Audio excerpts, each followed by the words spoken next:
Hey friend, and welcome back to another episode of Solodiary. You know, the space where I write down my thoughts and feelings and we get to have healthy conversations about it in the chats below. So it's winter, guys. Winter is here and it is cold outside. It's cold like someone's heart right now. Jokes, guys. Thank you so much for joining me yet again on another episode of Solodiary. Without further ado, let us go ahead and jump into the quote, okay? Okay, I have a real question, a real one. So that means what? It's a real question. Okay. Do we struggle to forgive others because we really don't know how to forgive ourselves? Do we struggle to forgive others because we really don't know how to forgive ourselves? Now here is where it gets a bit personal. If anyone hurts me deeply, and I mean like deeply, I struggle to forgive them, but I am the main culprit of feeding myself with negativity and doubt. What does that mean? That means that people can hurt me and whatever, but then I am my biggest critic ever. Like there's nothing bad that anyone can tell me that I have not told myself. Fucked up, right? I know. Problem is, each time I realize the harm that I've caused myself, I don't even ask myself for forgiveness. It might sound silly and crazy to most, but those of you that get it, I think you know where I am going with this. Playing victim, now listen. Playing victim when someone hurts you is addictive because you thrive off people's sympathy. And I'm guilty of this. When I was going through my whole ordeal breakdown situation about a year ago, I was literally thriving off people's sympathy. Just someone to tell me, it's okay, you're going to be okay, don't worry about it, pray about it. I was thriving off things like that, and I didn't realize it until I stopped telling people what was going on with me. And then I didn't get that. Then I was like, oh no one cares about me, no one cares how I'm feeling, no one wants to hear how I'm doing.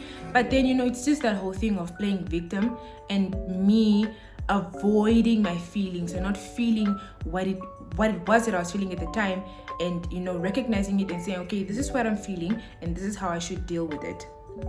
Don't get me wrong, your pain is valid in everything else that comes with it. Your pain is valid and everything else that comes with it, don't get me wrong.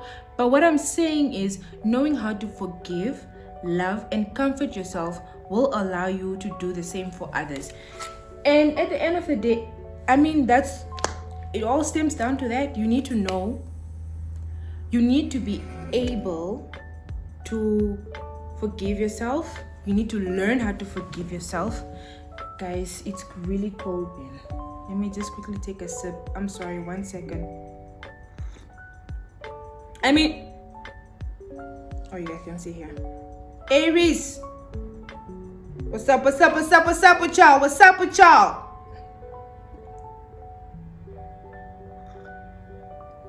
So it really just all, I don't even have a table or anything, just on the floor, my dear. What was I saying? Yes. So it really just all just comes down to that. We just need to know how to forgive ourselves and how to love ourselves and learn how to comfort ourselves and not, seek sympathy from other people. I'm shaking my head because I am really guilty of doing that. I did that for a long time. And that stems from a lot of things that I'm not going to get into. Part of it is trauma and all of that, but nonetheless, playing victim, it's cute and all until you have to face your demons, until you really have to sit with yourself and your mind in the dark and you're just going through it. You are going through it. Okay? I know that someone is hearing me, where you sit with yourself in the dark and you are going through it. It needs to be done. You have to do it. There is no other way of handling it. You have to be one-on-one with your feelings, and you need to know how to deal with them. It's just how life is. You need to know how to deal with your feelings. So this quote, when I wrote it at the time, I think I was just in a space where, man, I was really going through it. Clearly, I was really going through it. And I just figured that, just constantly going back to people in order for them to validate your feelings is really toxic at the end of the day. That's one of my personal toxic traits that I am confessing right now on this platform. That is one of my toxic traits, and that I had to identify and just cut off and be like, no, this is dangerous. Because sometimes these things can fall on a very dangerous ear, and then your life is fucked straight up. Fucked from there, because you don't know how to control you don't know how to handle, you don't know how to face your emotions and your discomforts and things like that. So it was necessary for me to have that moment. It really was.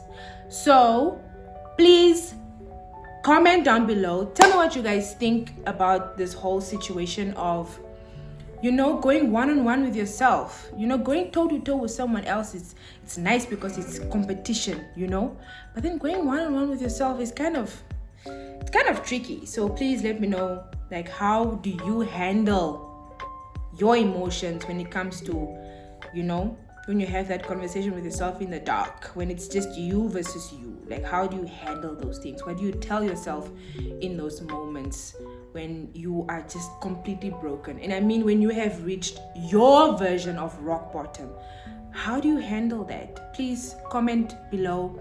If you haven't watched any of my previous videos, click on this link, go ahead and watch it. Comment on that too. I really want to hear what you guys have to say. This is the platform where you get to, or where we get to have healthy conversations about things like this. So please do not hesitate. It's a safe space, so go for it. That concludes this episode of Solodiary. So in closing, what do we say? No matter what you're going through, there's always something to be grateful for, and it's always a good day to have a good day. Peace.